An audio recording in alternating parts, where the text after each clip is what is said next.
start. We'll let others join in when they're joining in, but we'll start now. So today we're going to talk about project design and planning, right? So planning is very important because if you don't get the planning right, a lot of things can go wrong. And as a project manager, this is one area where you should invest significant amount of your time in ensuring that your plan is right.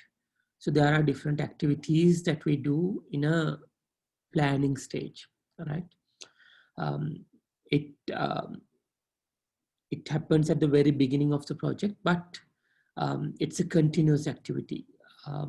Once we do a baseline plan, we don't stop there. We continuously refine our plan and improve on that plan. So there are multiple tools that we use in planning, right? I just wanted to hear your ideas when it comes to planning. How would you plan? What are the tools or what are the areas that you would plan in a project? Guys, I would welcome your ideas also.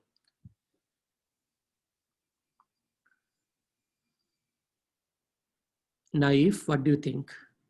Like, how would you plan a project? What are the areas you would focus on? Mainly like allocating the tasks to the different groups that will be carrying it out. Okay. So one area would be task allocation. Yeah. What else, guys? Hashan?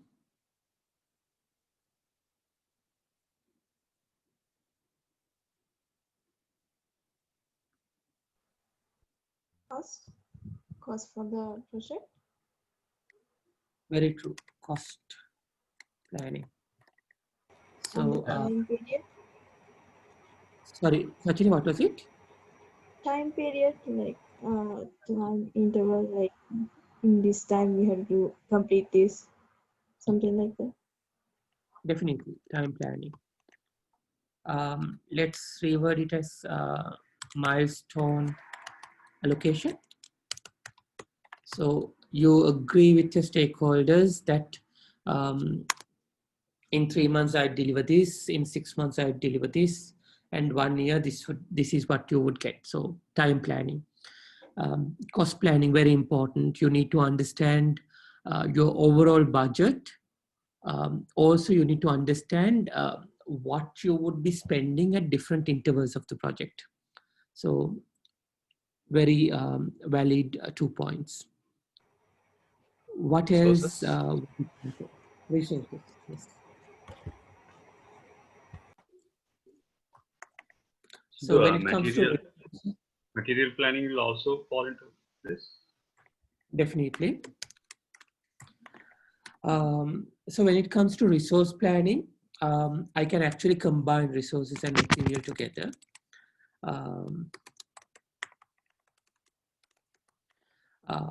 So when it comes to resources, we have 2 types of resources. One, human resources, others, material, which we would use in a project, right?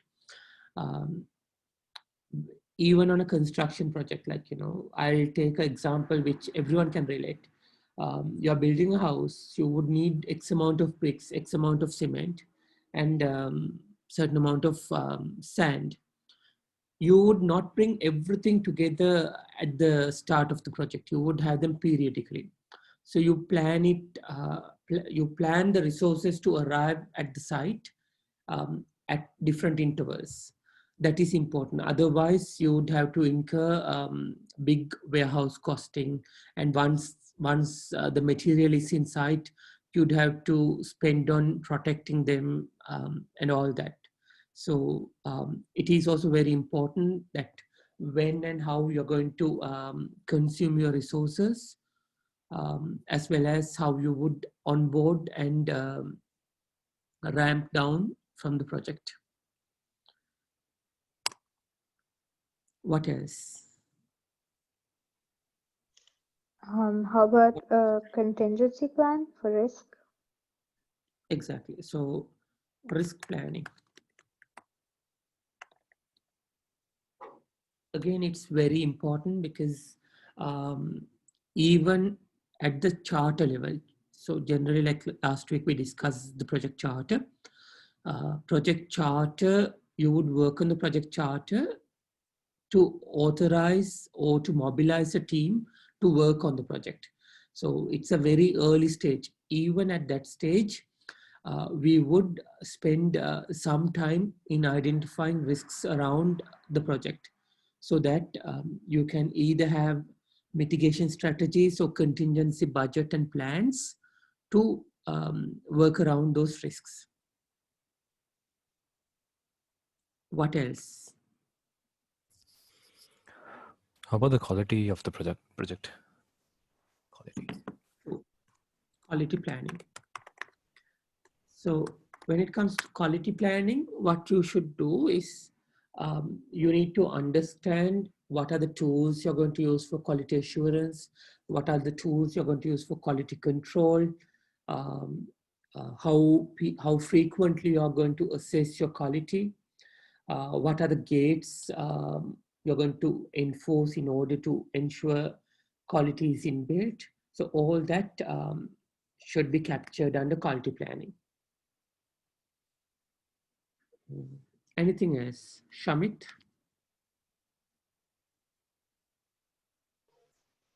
Safety will fall under risk planning, right, possibly? Um, In terms of yeah, but we'll have it, no problem. Depending on the project, of course, as you said, sometimes you capture safety under risk planning, but generally when you're doing these large scale projects, apart from a risk management team, you have a health and safety team as well, just to ensure that people are aware of the safety procedures, that people are following the safety guidelines, and all.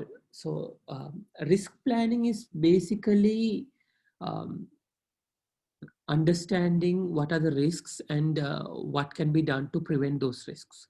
But it's observed that in some of the large scale projects, especially when you're working with people with different educational background, right? Sometimes you would have to monitor them constantly in order to ensure safety, right? Prevention is always better than cure. So there are health and safety officers dedicated who would monitor constantly in avoiding safety issues. So in a way, it's a risk mitigation, safety related risk mitigation, but also there are certain departments who are focused on health and safety, implementing the best practices, understanding the different dimensions when you're working on heights and all that. So it's also very important, especially like, you know, if you take an industry like yours, I think this is of great importance. So it's okay to have it. What else do you think? So we spoke about task allocation, cost planning, time, resources, risks, quality. What else can you think of?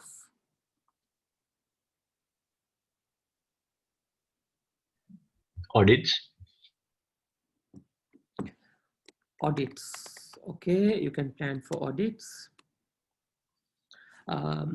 Audits, we can include audits under quality planning, right? What do you try to achieve from audit is basically to measure whether you are complying to the guidelines the organization has enforced. That's the whole purpose of audit. So it is in a way ensuring quality, ensuring safety. So you have quality audits and safety audits. So I'll include it here.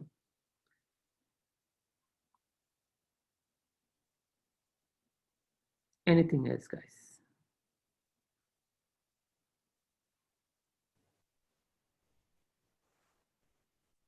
The purpose of the project, does it come? Maybe Purpose. the scope. Perfect. Yeah. So scope planning. That's of course very important. I'll put it at top.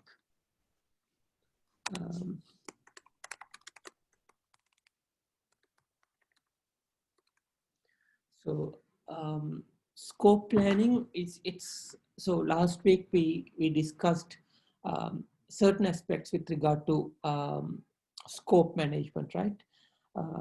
Building up a charter. At a high level, we discussed about WBS. So scope planning and task allocation goes hand in hand. It's very important in any project to understand the scope, understand your boundaries, understand the quality expectations that you're going to achieve during that delivery of scope. So we'll put it at top.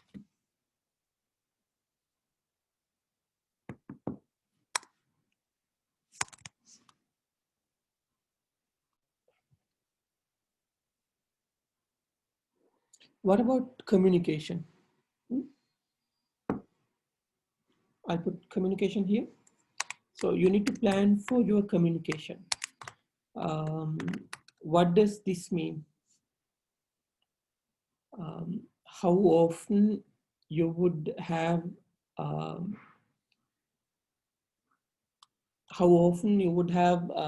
status updates? What is the audience? How frequently you would connect with them? What is the format in which you would connect with them?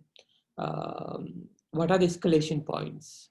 What is the structure in which, like, you would escalate things? So all that falls under communication plan. Again, it's very important to keep your stakeholders aligned, right?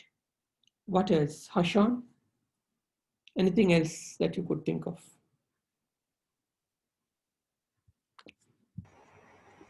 Documentation and authorized procedures.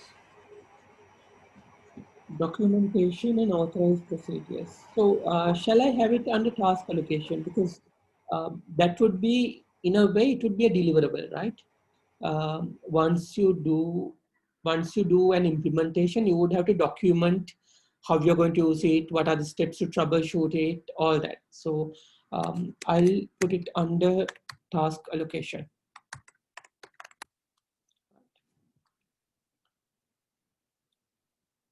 What do you think about the governance structure? So project governance. Again, you need to plan how you're going to govern the project. What kind of authority project manager would have? Will that be a projectized, will you execute the project in a projectized environment or a functional environment? What powers you would have associated with the project manager?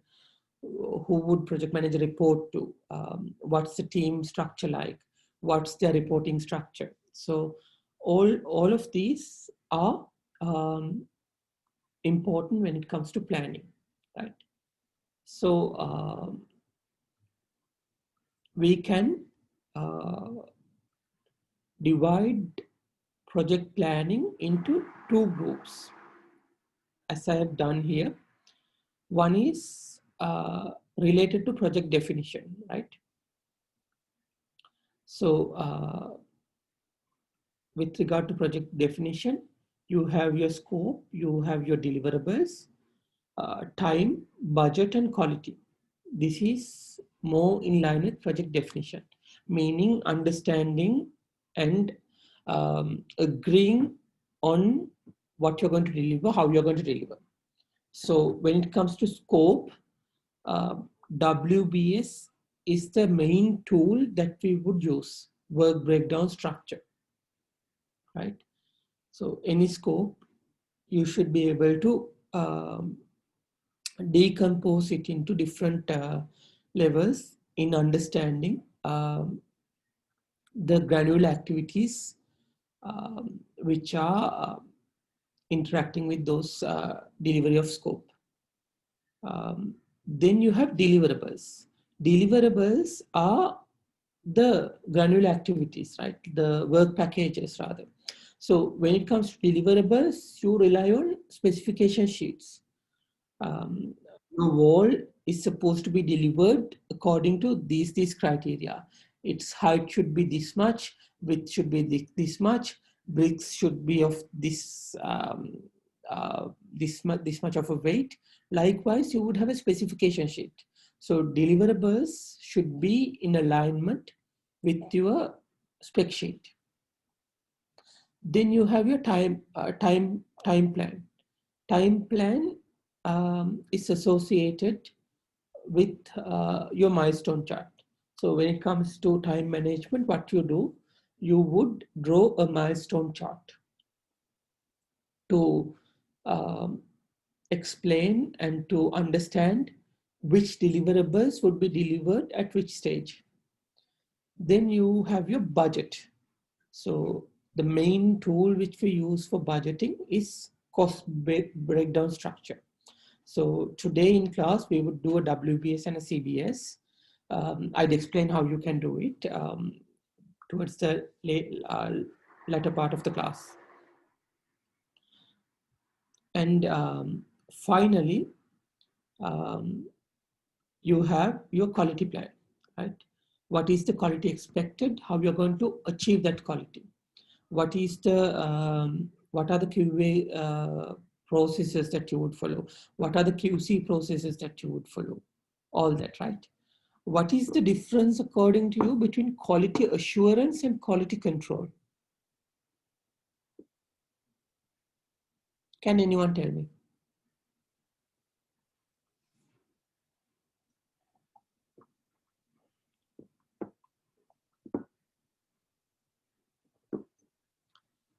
Dimitri?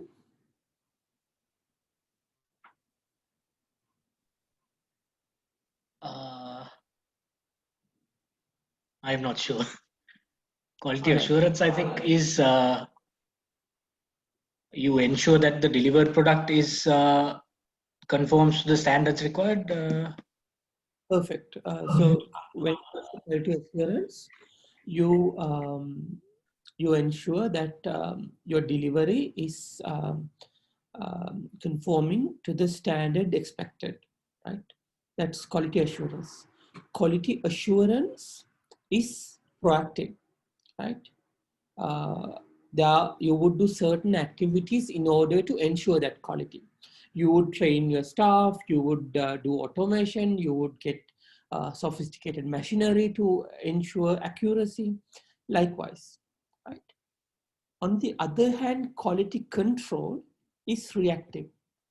Quality control focuses on not releasing a bad quality product to the market, right? So once you complete the project, you do inspection, you do analysis, you do observations to do quality control. So it's more reactive, right? For example, in a carpentry shop, you would train your carpenters. You would get high quality material in order to assure quality. Once you build your chair, you would inspect it. And if the dimensions are not right, if there are defects there, you would discard that product, right? So that's quality control. Quality control is reactive, quality assurance is proactive. Clear?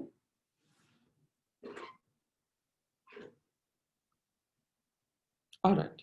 So these are the 5 main tools when it comes to project definition planning. Understanding the boundaries, understanding your play area in the project. Now, when it comes to implementation stage, you have to do certain in-depth level of planning, right?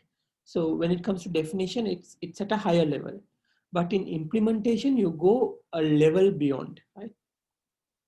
So in the implementation, you need to plan for your schedule.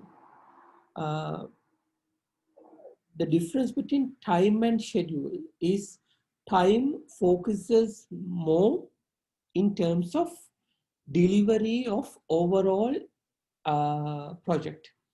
Schedule, on the other hand, is more detailed. In a schedule, you would focus on which activity happens on which day, how long it would go until, what are the dependencies. Once it finishes, what are the other activities you can start? Do you have parallel activities ongoing? So with regard to schedule, the main tool you would use is Gantt chart. Right? Gantt chart and milestone chart are not that much different. Milestone charts generally we use at a higher level for an executive summary or executive presentation. We would use a milestone chart, whereas Gantt chart captures the same information with additional detail in nitty-gritties of the project, right? Then you have resources, right? We discussed about resources during our earlier slide also. So with regard to resources, the main tool that we would use is a RASCI matrix, right? Who's responsible, who's accountable, who's supporting, who should be consulted, and who should be informed, RASCI, right? Then you have your communication planning. So communication planning, we spoke about it. So it involves your stakeholder management. With regard to stakeholders, you have different types of stakeholders. There are certain stakeholders who would support the project.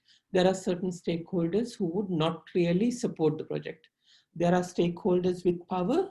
There are stakeholders who does not have that much power and influence over the project.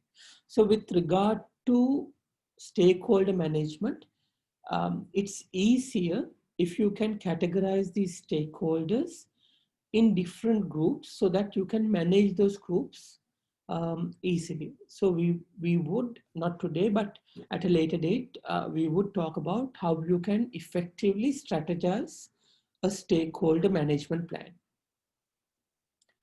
Then you have governance, right? Terms of references. How are you going to govern the project? What are the authorities the project manager has? What is the project structure? Who are you reporting to? How are you going to dissolve the project? How you're going to onboard people into the project? All that would be in your governance structure. Then risks. So with regard to risk register is the main tool that we use. It's a detailed tool explaining all the risks, both qualitatively and quantitatively, with mitigation approaches and contingency plans. So again, today we are not going to cover risk, but at a later stage, we would talk about risks in detail.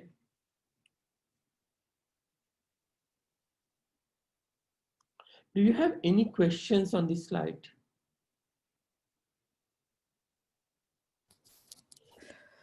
Prasidhu, kind of like confused about this time and schedule.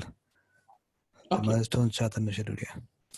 Okay, so basically, it is focused on the same thing, right? Both time and schedule is focused on your time management aspect. But when you're doing the initial planning, right? You're at a high level. You don't know all the tasks associated with that project.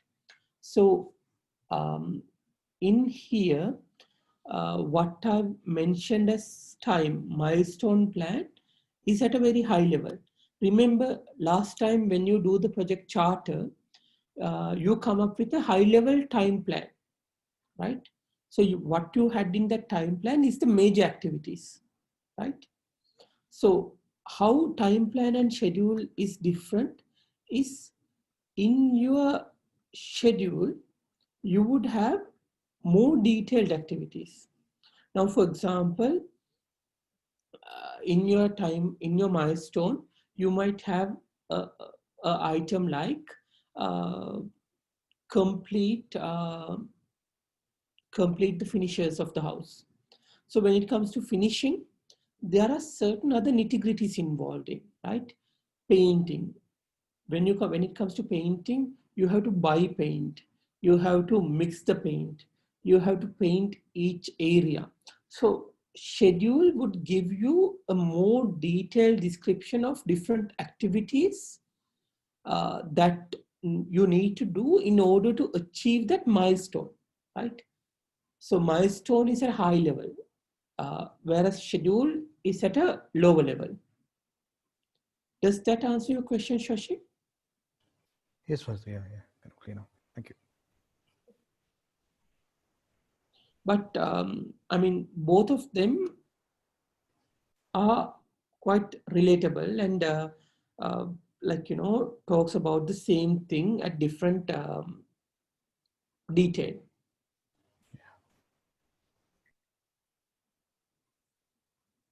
Okay, moving on. Now, last week we covered work breakdown structures at a high level, right?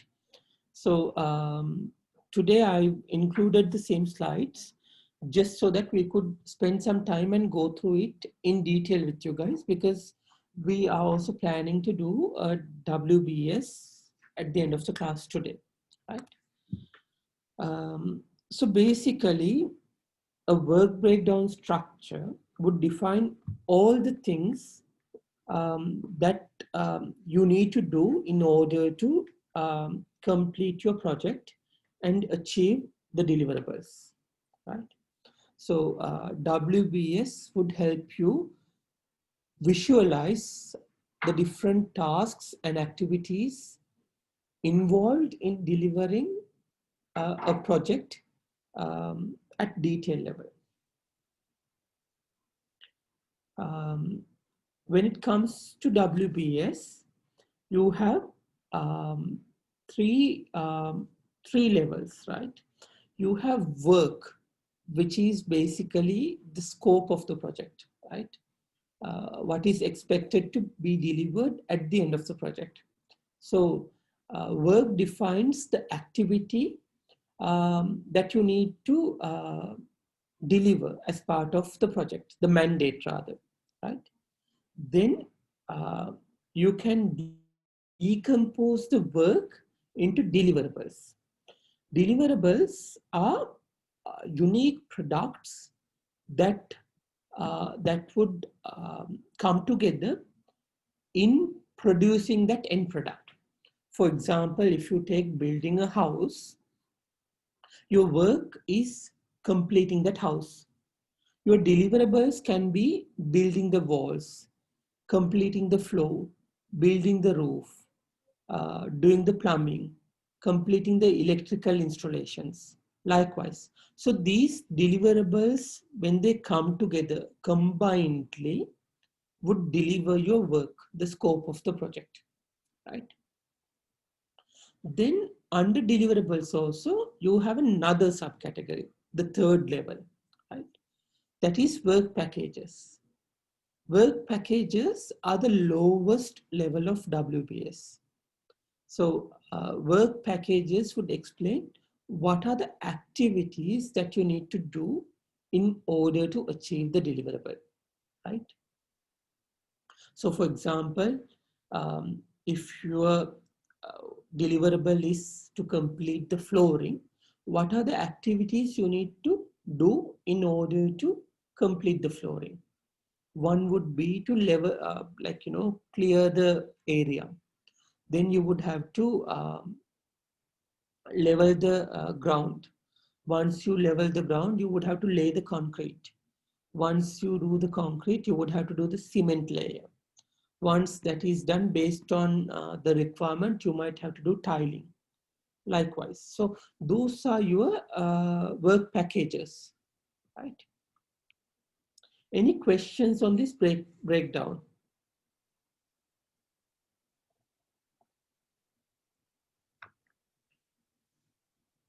Okay. Moving on. When it comes to a WBS, there are four main characteristics, right? First one is the hierarchy. In any WBS, you would have a hierarchy where you would have a parent-child relationship. So work which sits at the top becomes the parent, and you have two child levels, which is deliverable and your work packages. So those are your child levels. So that is the hierarchy you would have in a WBS. Now, any WBS would have these 3 layers. Second characteristic is the 100% rule, meaning if you take the second layer, which is your deliverables, if you sum all your deliverables, it would give you your work, the scope of the project. And if you sum all the activities, the work packages in a deliverable, that would deliver 100% of the work. That is 100% true, right? Third characteristic a work breakdown structure would have is that it's mutually exclusive, meaning that all the elements at a certain level of the WBS should be mutually exclusive. That is to ensure there is no overlap and that deliverables can be managed and delivered easily. So there is no miscommunication or redundant work, right? Fourth characteristic, and one of the very important points with regard to WBS, is that it is outcome focused, right? Outcome oriented. So WBS focuses on the result of the work. So what are the activities that you need to do in order to complete the project? As I said, level the floor, clear the site, lay the concrete, lay the cement. Likewise, what is the activity that you would do in order to gain that outcome? So then we looked at these examples last week also, right? So as you can see, you have 3 levels in the WBS, right? You have your level 1, which is the delivery of an aircraft system. You have your level 2, which comprises of deliverables. And under each deliverable, you have your work packages, activities. Okay.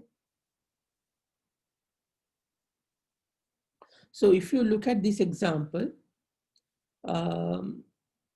these are mutually exclusive, right? They do not overlap with one another. That's one. There is the 100% rule. If you sum all of these up, you should get the aircraft system. Same way, if you sum all of these work packages, you should get the deliverable. Right. And as you can see, all of them are outcome oriented. Like having a central computer, having a file control system, installing the application software, installing the system software, likewise. So any WBS would have this three-tier architecture.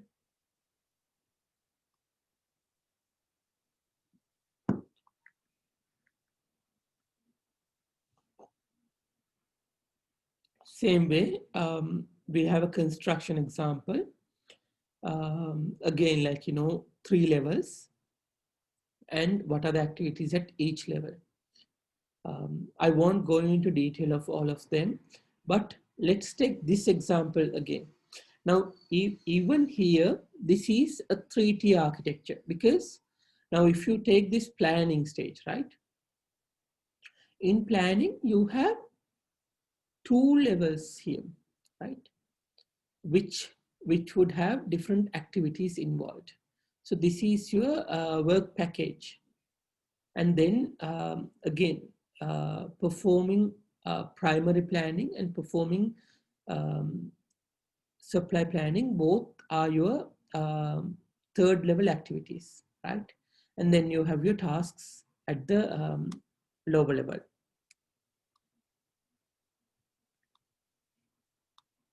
So today, I wanted to spend some time in understanding the tools that you would use to do a WBS. What are the tools that you would use in coming up with a work breakdown structure, right? So we would use decomposition. What is decomposition? Can someone tell me?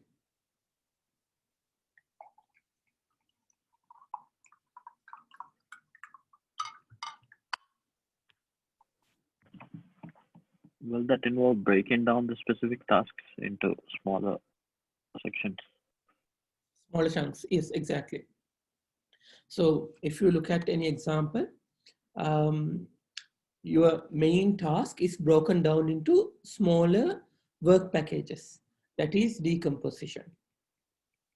What is expert judgment? How would you use expert judgment in coming up with the WBS?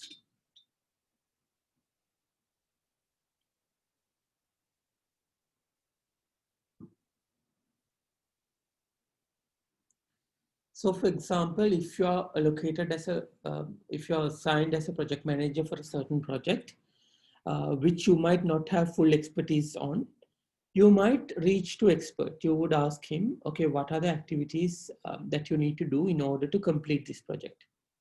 And based on his expert opinion, you would have different levels of activities or tasks. So expert judgment is also a tool that you can use for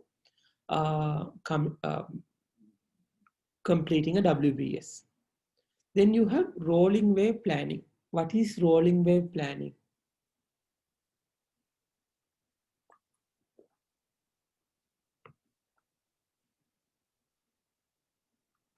Any ideas, guys? Have you heard the term rolling wave planning before?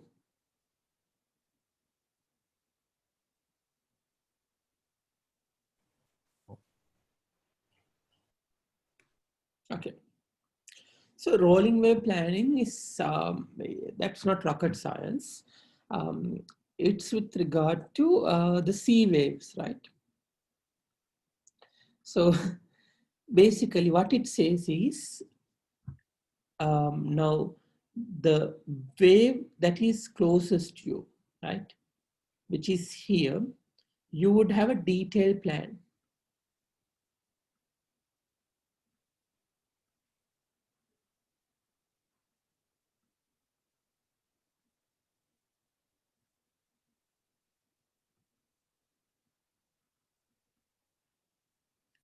Waves that you see in the future,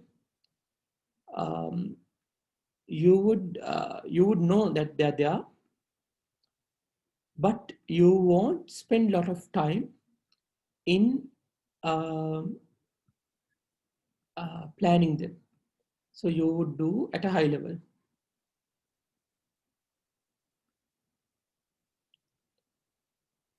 Right. So this explains you to focus more on the tasks in hand than what's in the future, because you might, you don't know, maybe in future you might change some of these activities, right? So you don't spend or you don't invest a lot of time in planning those activities. But what you're doing today, what you're doing currently, what is in your hand, you would spend more time in planning those activities. So this is rolling wave planning. So when it comes to delivering certain products, you do rolling wave planning. In your current phase, you would have a very detailed plan explaining all the activities involved in those deliverables. But in the future, what you deliver, you would have them as phases. You might even have deliverables assigned to those phases, but you would not do a detailed plan. And these deliveries can change also in the future. Okay, clear?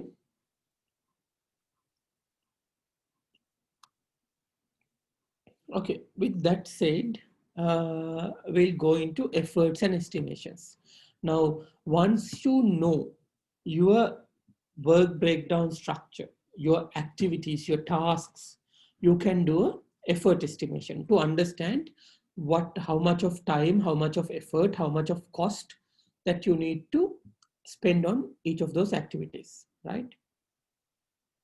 So when it comes to effort, there are three main types of efforts. One is discrete effort, right? So discrete effort is effort on activities that can be planned and measured, which would result in a certain specific output that you can measure, right? For example, if you are doing a software development, you would tell, okay, this software development would require 20 man days of effort. That's discrete, right? That's specific. Then you have apportion effort. What is apportion effort? Apportion effort is used to show the supportive relationship to a discrete work. For example, now in that same example, right, doing a computer program, deploying a computer software, what is the QA effort that you need to spend on that project? You would not be able to tell exactly. Why? Because if the developers do a good job at developing the product, time you need to spend on quality assurance and testing is less. But if you do a bad job at delivering the development, building the software, then you would have to do a lot of testing. Once you test, they would have to fix those things. And then after the fixes, you would have to test again. So QA effort, you can't really put a figure to it. So it has a relationship to the quality of the discrete work that you do, right? If the quality is good, the time you need to spend on it would be less, likewise. Then you have levels of effort. Again, that's another type of effort. Level of effort is used for activities that do not produce a measurable, a tangible outcome. For example, project management. For example, administrative activities, right? You can't say, like as a project manager, you can't say you need 1,000 man hours of project management effort. Rather, you would say, okay, this is a complex project. Probably you would need 60% of project management effort, 20% of administrative effort, likewise. So that's a level of effort, right? Because you can't measure it, you give a percentage value to capture the amount of effort that you think might require in delivering that project or product. Clear? Now we know about efforts. We did a WBS, a work breakdown structure. We spoke about different efforts that can be associated with WBS or that can be used in estimating our work. Then we come to estimates. What are the tools or what are the methods you think that you can use or leverage to do estimates? How would you estimate something?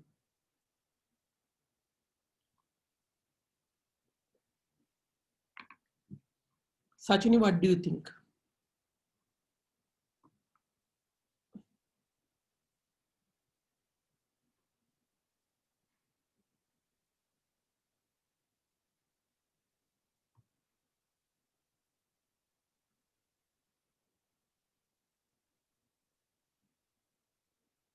Shamit?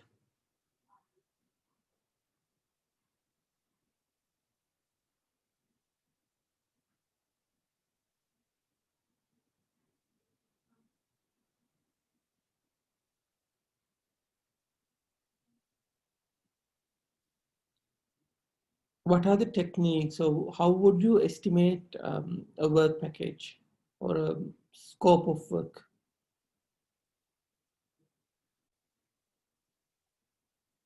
Any ideas? Sudesh?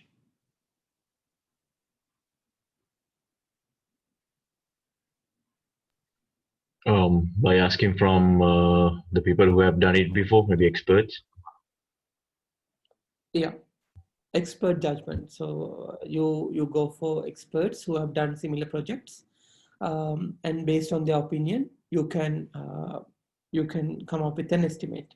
That's one way. What are the other ways? So let's move on to the slide.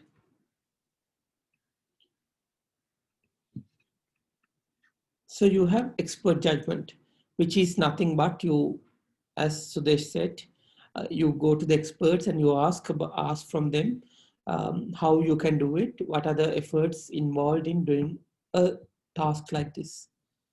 For an example, if you are doing a renovation activity at your home, you would get a boss and you would ask how much time you think you need in order to complete this task. It's an expert judgment in a way. You're asking an expert to give his opinion on the time required to complete the work.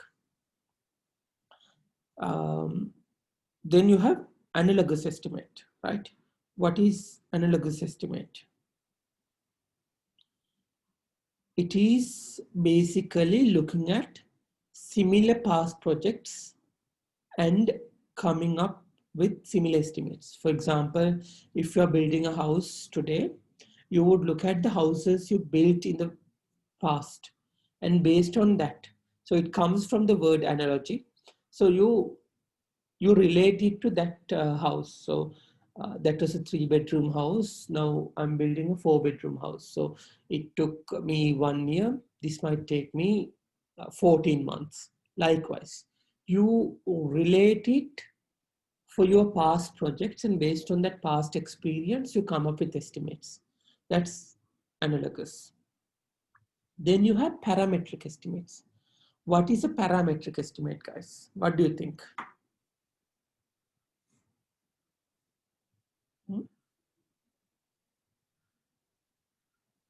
So parametric estimates are parameter driven, right? So yeah, for an example, if you are to tile a house, they would tell, okay, my square foot rate is this much. So there is a parameter for a square foot of tiling. This is the rate, 500 rupees, 600 rupees, 700 rupees, likewise.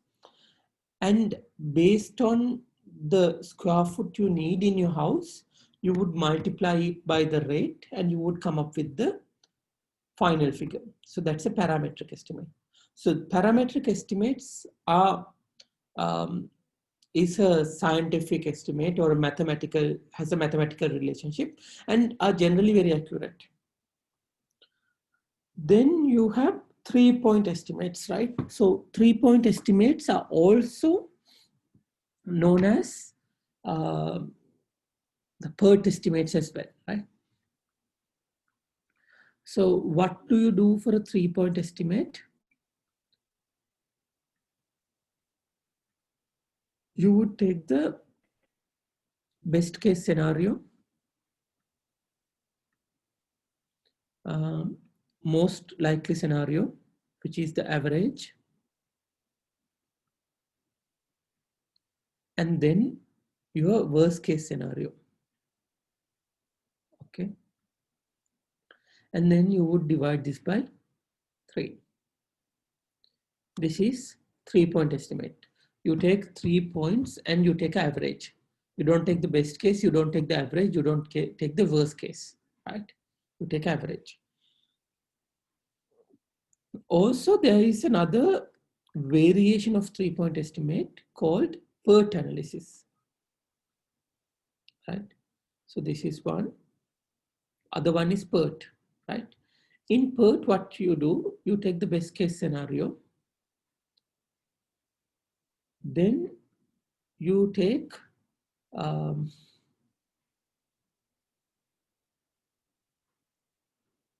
4 times your average, and then your worst case scenario. And you divide this by 6 now. Okay, so this would yield a figure which is closer to most likely estimate. This is just a basic 3-point estimate. So this way of adding more weightage to the most likely case is known as PERT analysis. Also, it is known as weighted 3-point estimate as well. For each task you ask, okay, if everything goes wrong, how much time you need to complete it?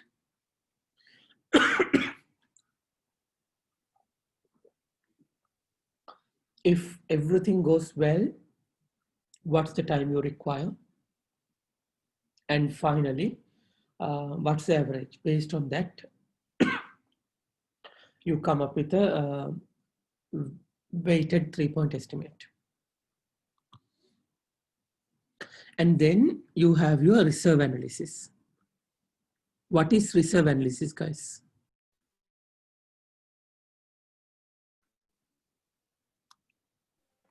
Any idea?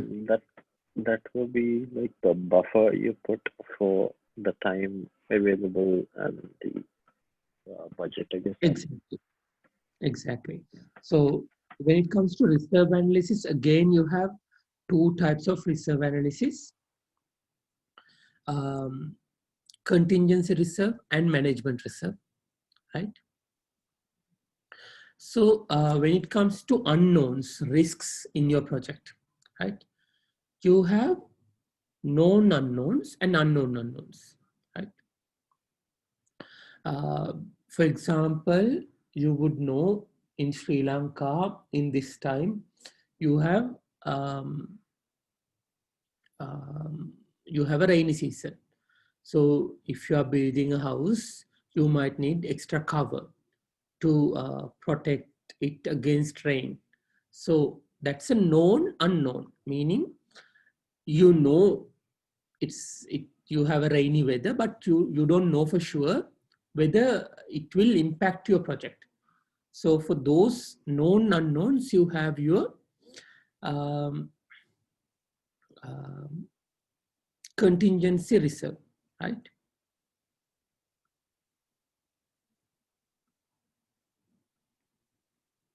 For known unknowns. And then you have your unknown unknowns. For example, if you do a project for 4 years, starting in 2018, you would not know about COVID situation. You would not know about East attacks, right? So for unknown unknowns, you have something called management reserve.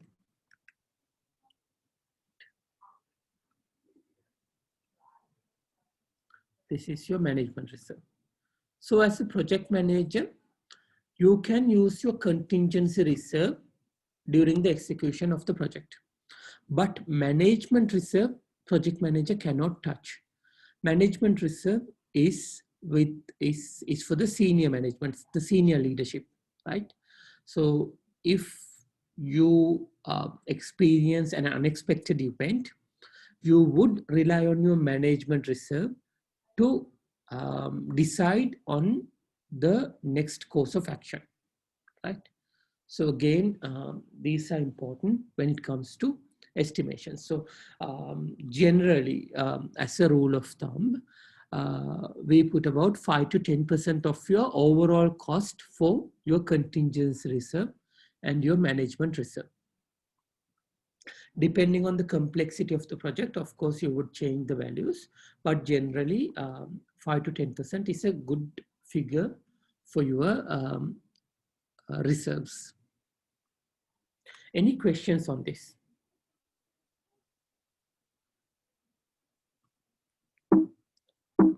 Okay. So apart from this, you have 2 other types of estimates. One is top-down estimate, right?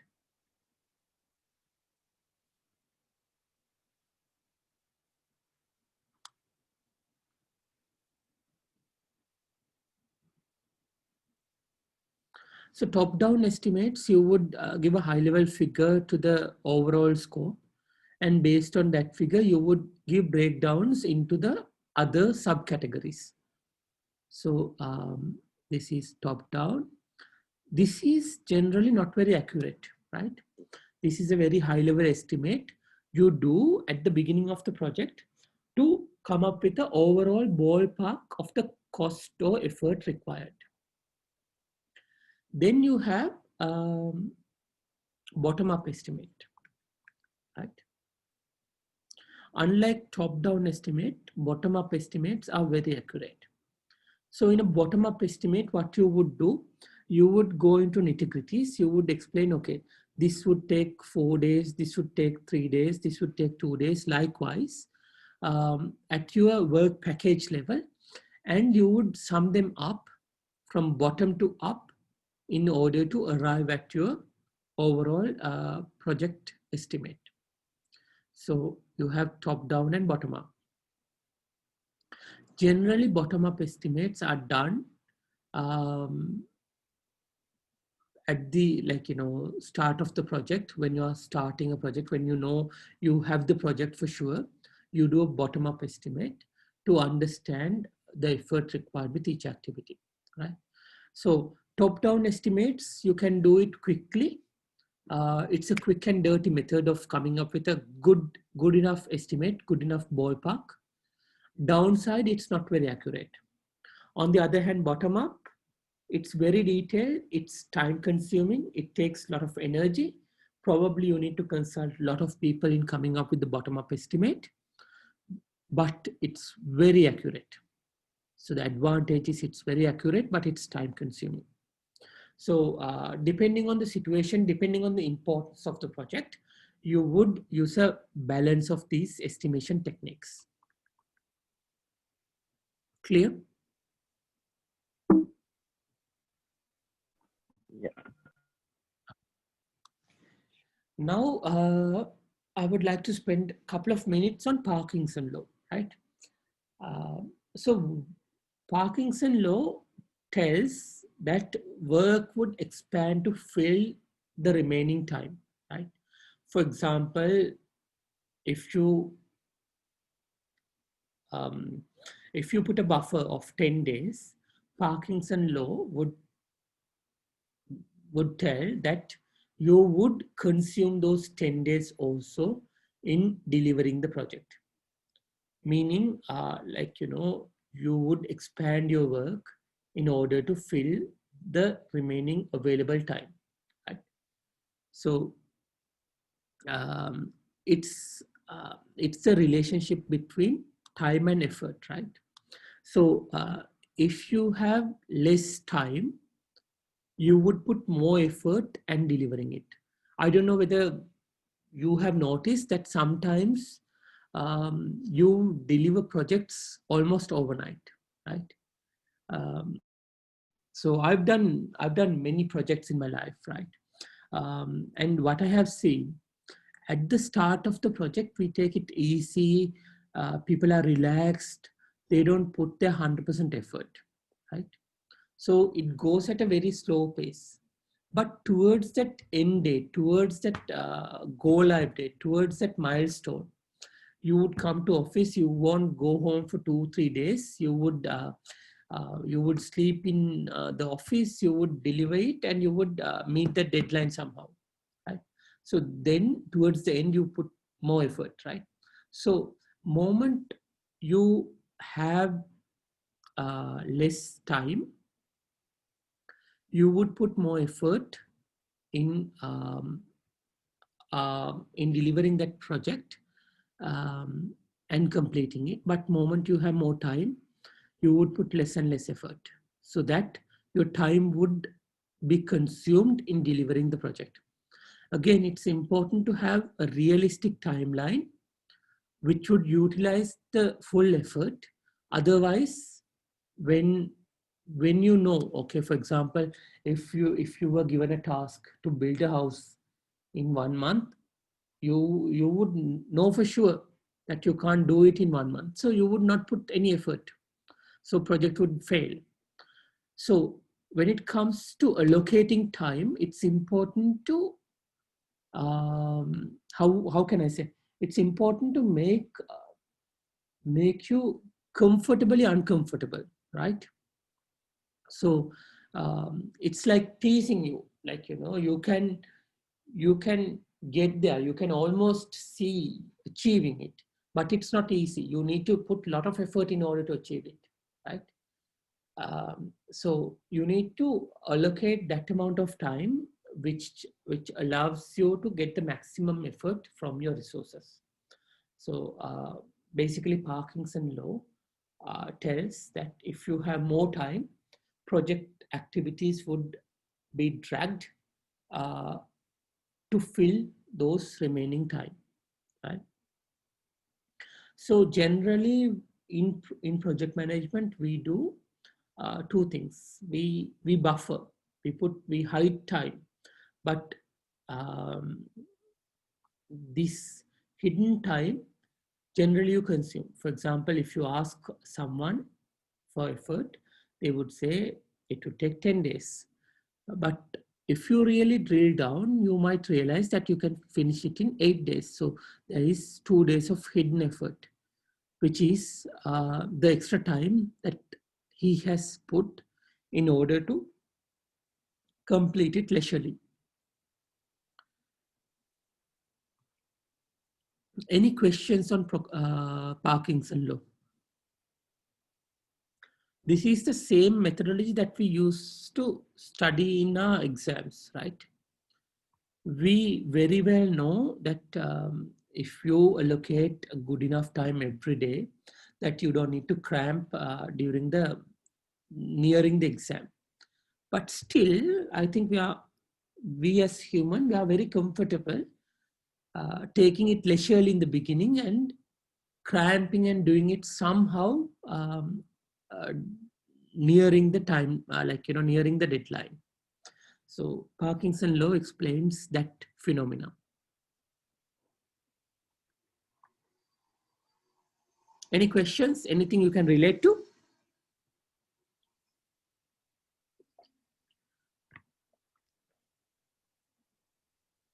Okay, moving on.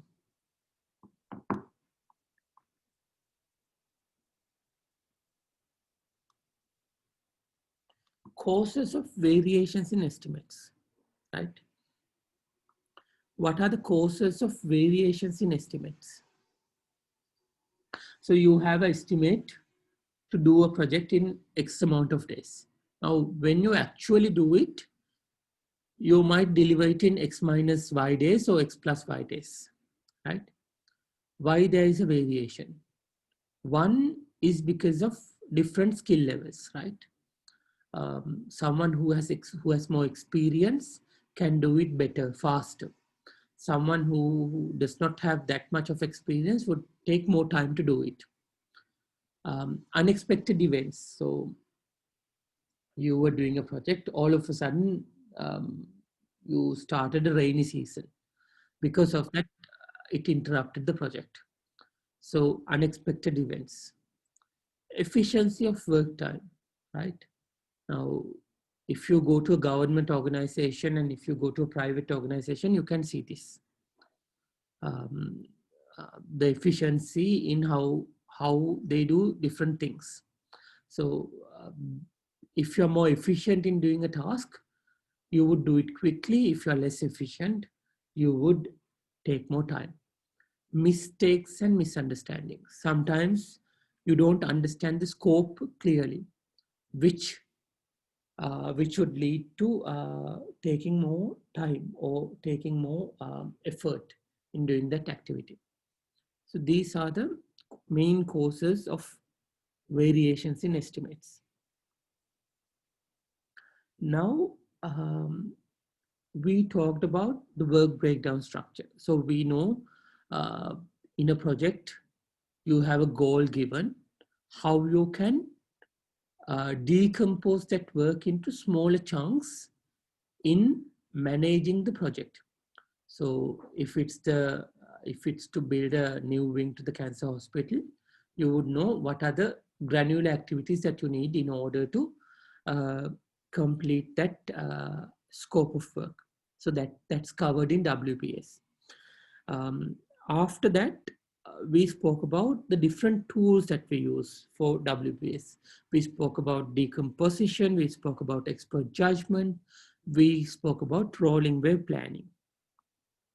Then we spoke about different efforts, right? We spoke about discrete effort, apportion effort, and level of effort, how you can measure different efforts.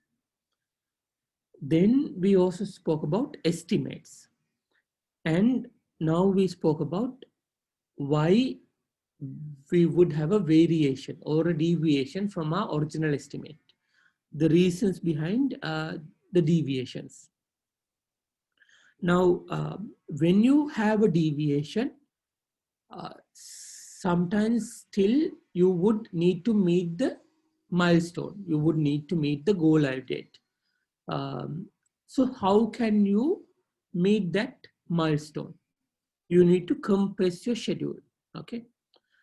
Meaning, if you are doing a task in 100 days, you might have to do it in 80 days, right? That's called schedule compression, right?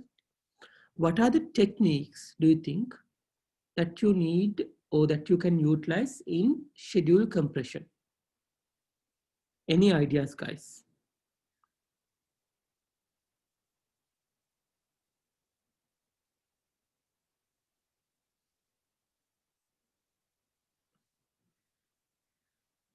Churchill? Dimitri? Anyone? You can add more resources to speed up things. Exactly. Yeah. Adding more resources, very valid.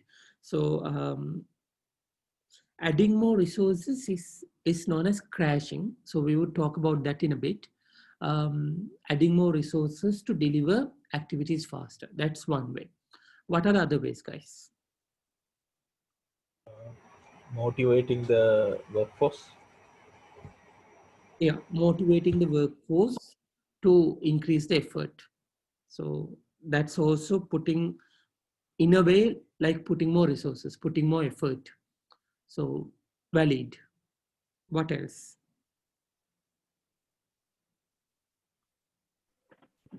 Assigning multiple tasks.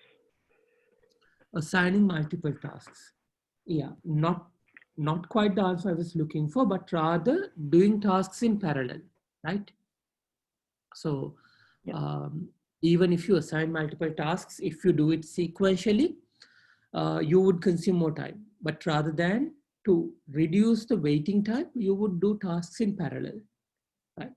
So that's another way. So when it comes to schedule compression, there are 4 main techniques: fast tracking, crashing, reducing scope, and reducing quality, right? Now, out of these 4, first 2 are perfectly acceptable.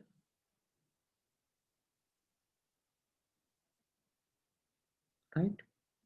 Fast tracking is basically doing activities simultaneously. While you are, like, for example, if you take building a house, while you are building a room in your first floor, you would start the landscaping activities at the ground and do the roofing at the house. Plumbing activities would go on parallel likewise. So you do fast tracking, you implement activities parallelly, simultaneously. Then second thing, as Dimitri said, crashing, right? Adding more resources into critical tasks, critical path activities, right? If it takes 10 days to build a wall by one man, you try to put 2 men to do it in 5 days, right? But again, you can't do crashing for all the activities, right? The typical project management example is 9 mothers can't make a baby in 1 month, right? So there are certain activities that you can crash. There are certain activities that you can't crash. So based on the activity, you can see if you can crash it.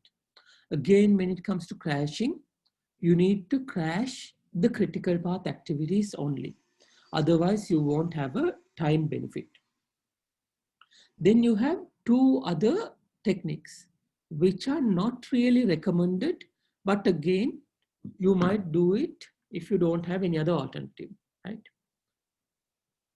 One is scope reduction, right? Other one is quality reduction, right?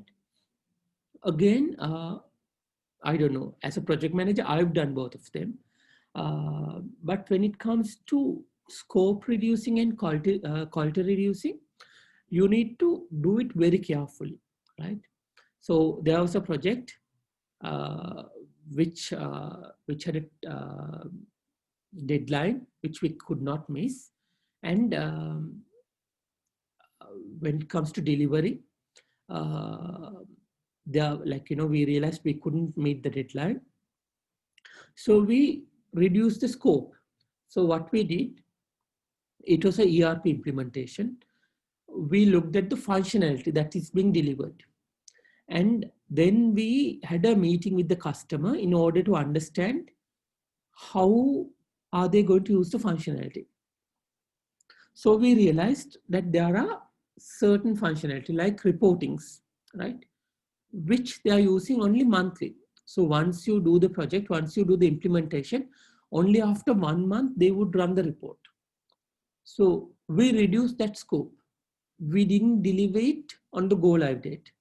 We delivered it as a patch later on, right? Before the 1 month is over, we delivered it. But we reduced the scope initially in meeting the customer expectation, right? So likewise, you can reduce scope. When it comes to quality, how can you reduce quality? If there's a critical functionality that business depends on so much, you can't reduce quality there.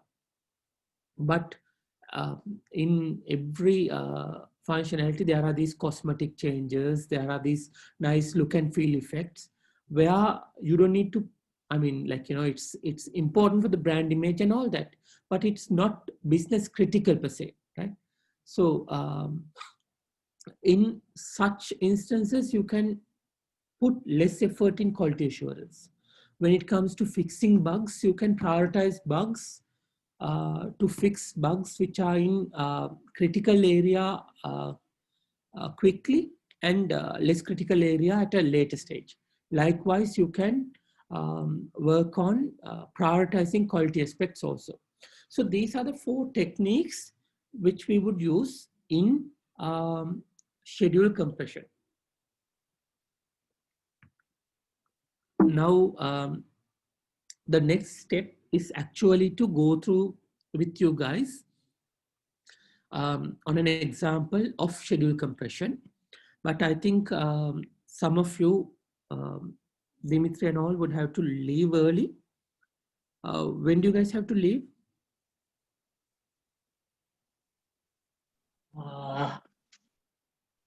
Another maybe 10-15 minutes. Okay. So let's see. So it's 3. Okay.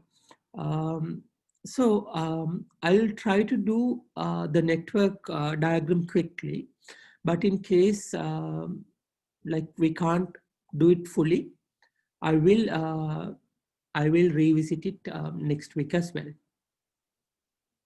Okay. Thank you, Basil. Thanks. Sure. So when it comes to network analysis, right? So now in your WBS, you would have the activities. So I have marked my activities in these English letters: activity A, activity B, activity C, activity D, E, and E, F, G, and H, right? And the duration required for each activity is marked on top, duration, like 10, 20, 5, 10, 20, 15, 5, 15, right? So now if you look at this, right? If you have to do this sequentially, one after another, how much time you need to complete this task? So 10, 20, 30, 35, 35, 15, 50, 50, 50 plus 5, 55, 55 plus 10, 65, 65 plus 15, 80, 80 plus 20, 100 days, right? So this would take 100 man days of effort in completing it if you're doing sequentially.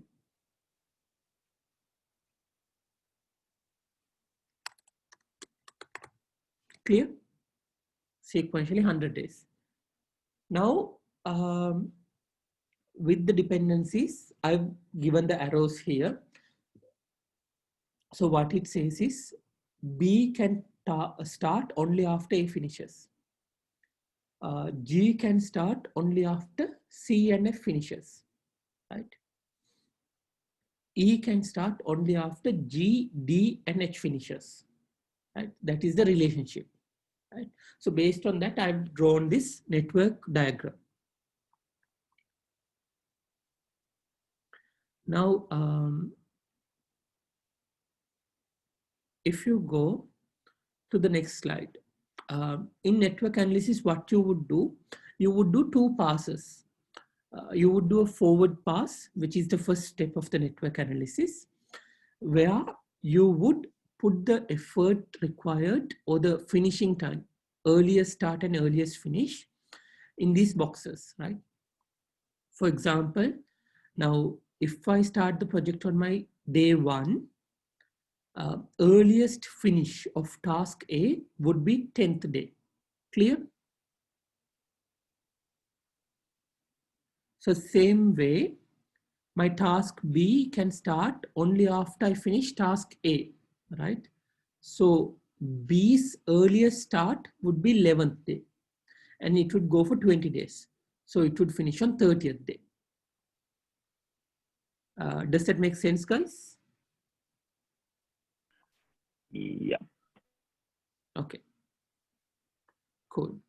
So then same way, what would be the earliest start of C?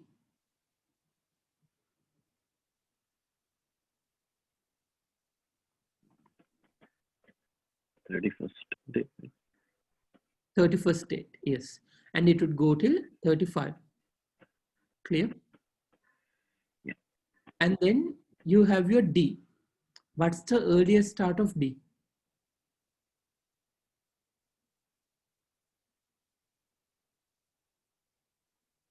Hashan? Naif? Anyone? No problem. 36 for D. 36 to 45. Yeah. Now, Ashen, can you tell me the earliest start of E?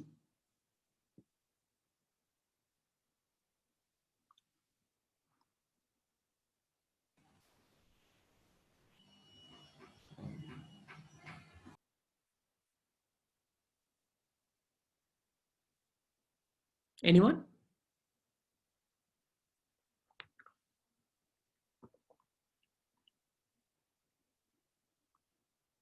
Dimitri? Sequentially, I guess 46 day, but you Okay. need G and H to be completed, right? For E. Exactly. So we can't tell exactly E's earliest starters day because we don't know the earliest finish of G and H. So because of that, we will wait. We will do F, G, and H first. So for F, earliest start would be 11th. Earliest finish would be 25th, right? 15 days. And for G, what is the earliest start?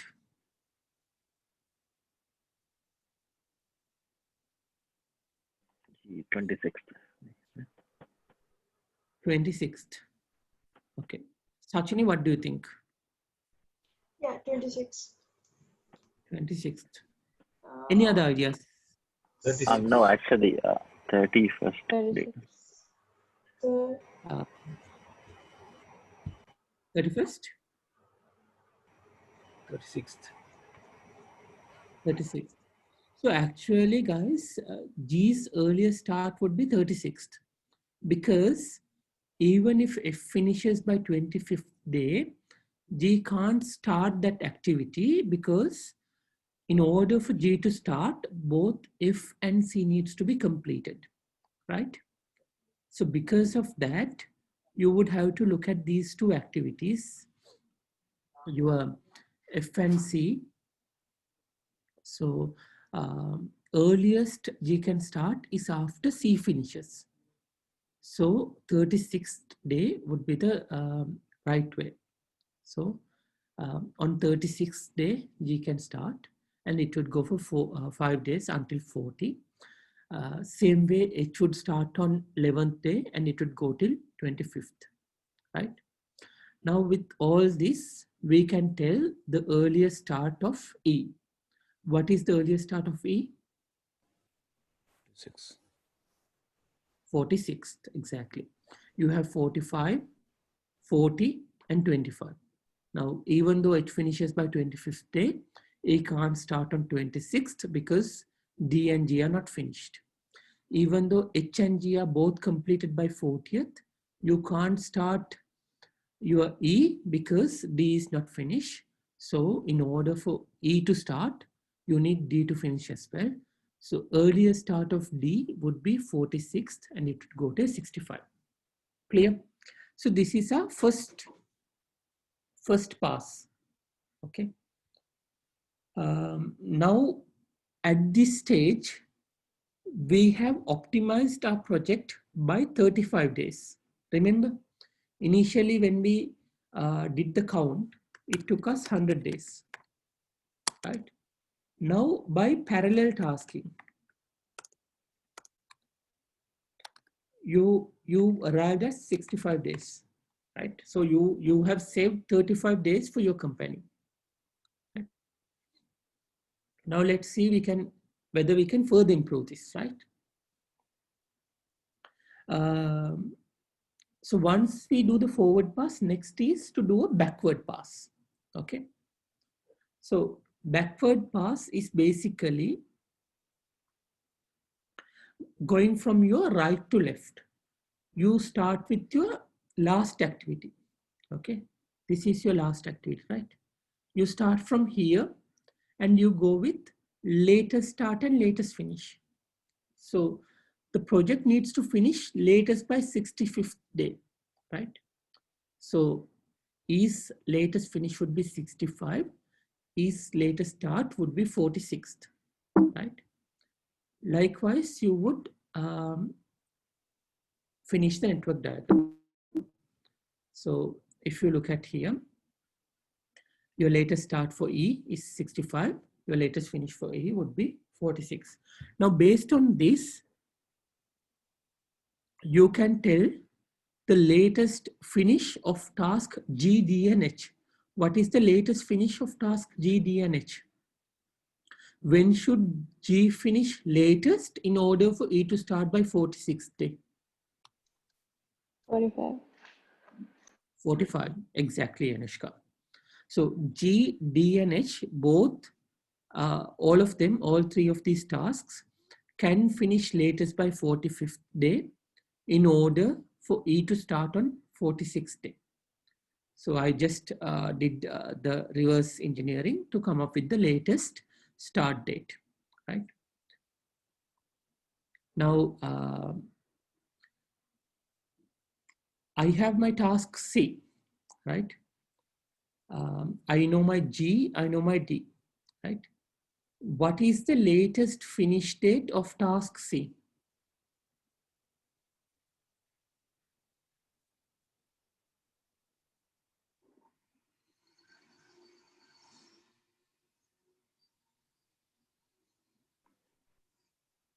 $35. 35. 35. Okay. Why do you say 35, not 40?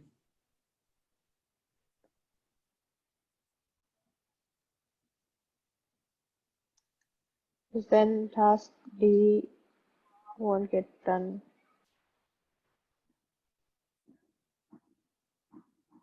Exactly.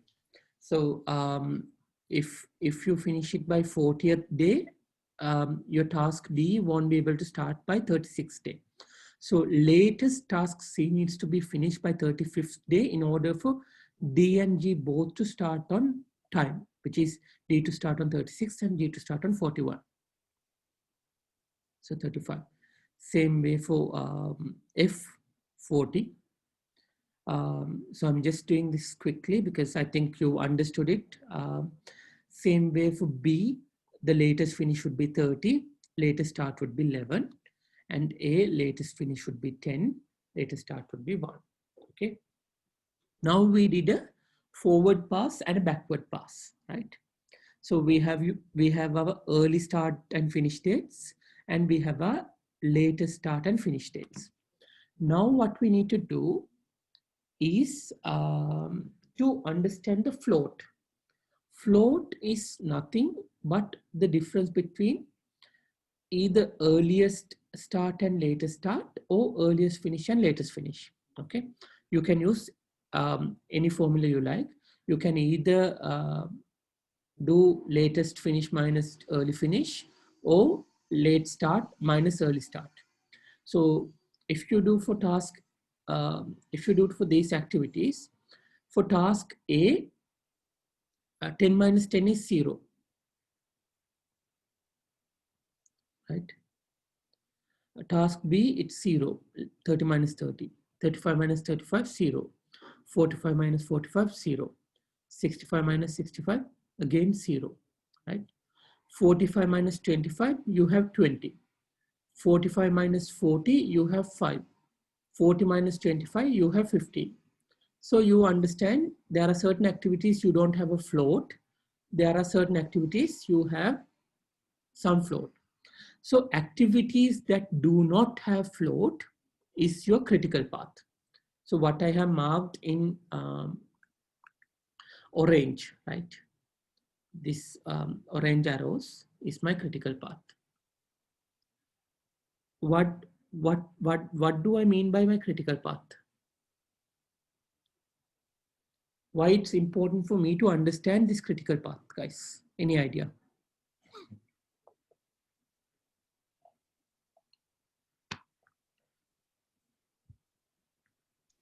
You don't have like a buffer period for these activities. You have to start on the set date and finish on the set date. Perfect, exactly, spot on, right? So these activities you need to monitor closely because you don't have any buffer to play around with. For example, if I'm doing a construction work and if it was done by a specialized person, and if he falls sick on 11th day for 5 days, I wouldn't mind because I still have I have 15-day buffer. So even after 5 days, I have a 10-day buffer to complete that task without impacting my schedule. But if something happens to my critical path activity, that would have an impact on my overall timeline. Because of that, it's important to manage these critical path activities closely. So now we know that project, if we are to do this project sequentially, it takes 100 days. But because we are doing this parallelly like this, we've reduced that 100 days into 65 days. Now we are looking at whether we can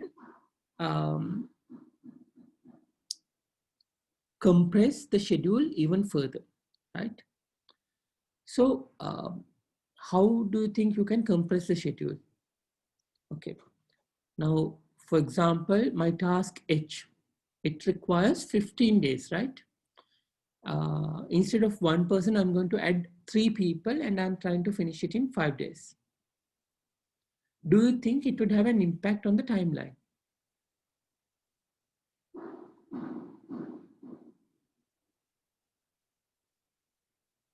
Now I save 10 days here, no? So do you think I can finish the project?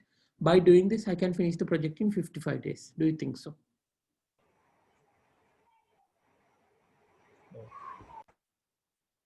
No. Why no?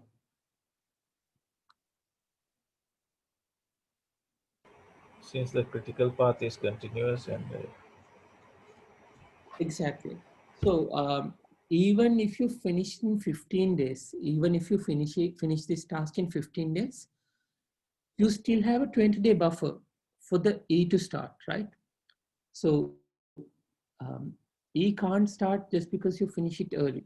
E has to wait for other dependencies, meaning G and D, right? So there is no point crashing non-critical path activities. So if you want to get a time benefit, you need to crash critical path activities. So let's say I'm going to crash my task B, right? Instead of 20, I'm going to complete in 10 days, right? So what would happen? My here, this would be 20, right?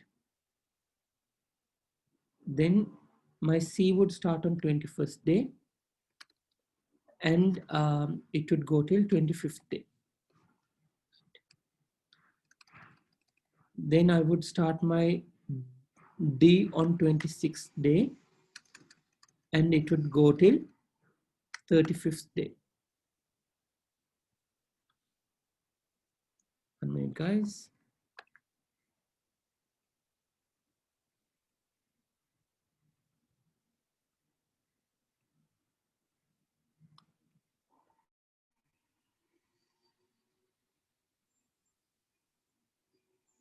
So D will go till 35th day. And E will start on 36th day and will finish on 55th day, right? So this is my forward pass. Same way, this won't change. But for this activity, task G, its earlier start would be 26th, and it would go till 26 plus 5, 30. Okay. Same way, it won't have an impact, right? Now, since I have my latest start now by 55, by putting more resources on my critical path, I've actually reduced the project timeline by further 10 days, right? So I've further optimized my schedule by adding more resources to critical path activities. So you can only crash critical path activities. Is it clear, guys? Or was it not clear? Do you have any questions around this?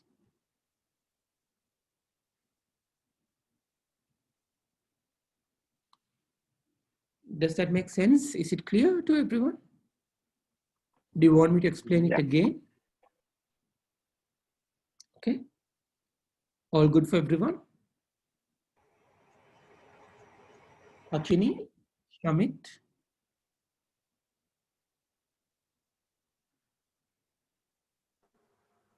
Okay, Chris. All right, good, good.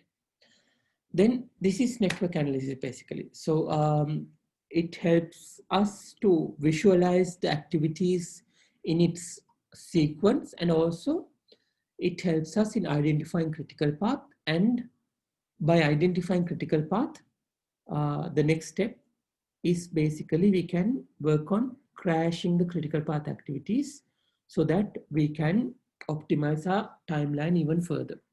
Okay. Now we can put you into the different breakout rooms. So what we are going to do is basically the continuation of last week's project. So you are supposed to come up with a WBS and a timeline. So give me a minute. I'll take another 2 minutes to show a timeline, what I'm expecting.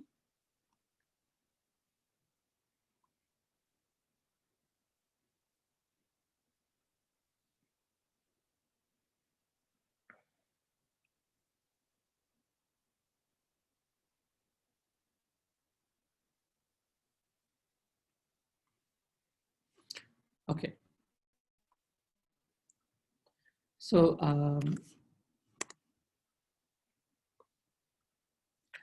this is an example of a timeline, right? So this is what I want you to also do, come up with a milestone chart or a timeline like this.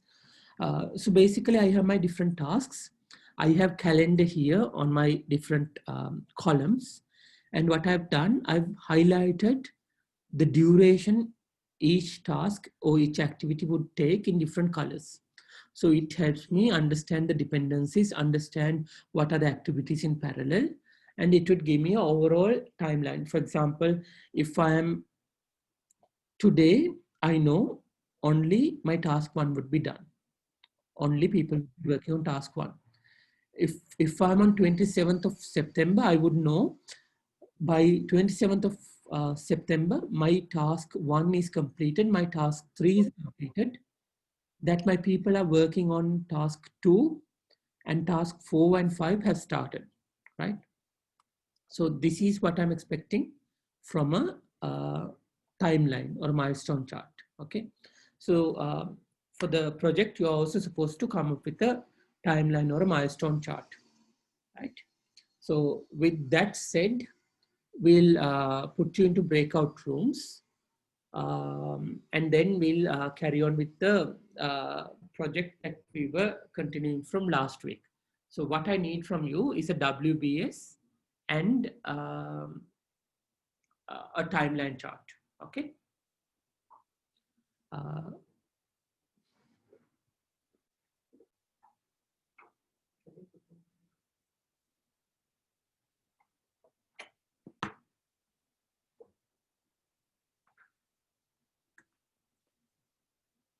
So Dimitri's team, I think 2 are here. So we would put them into another group, both of them.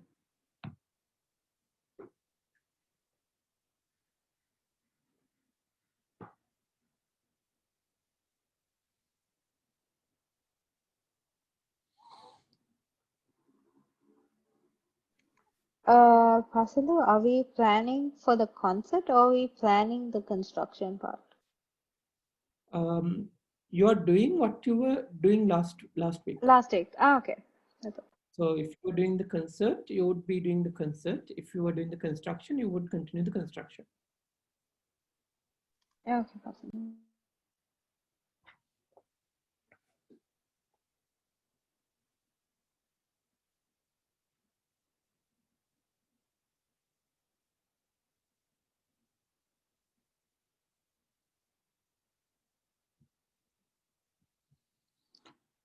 Guys, give us a couple of minutes. We're trying to put you into breakouts.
Guys, I guess you would have got the invite for the breakout room by now.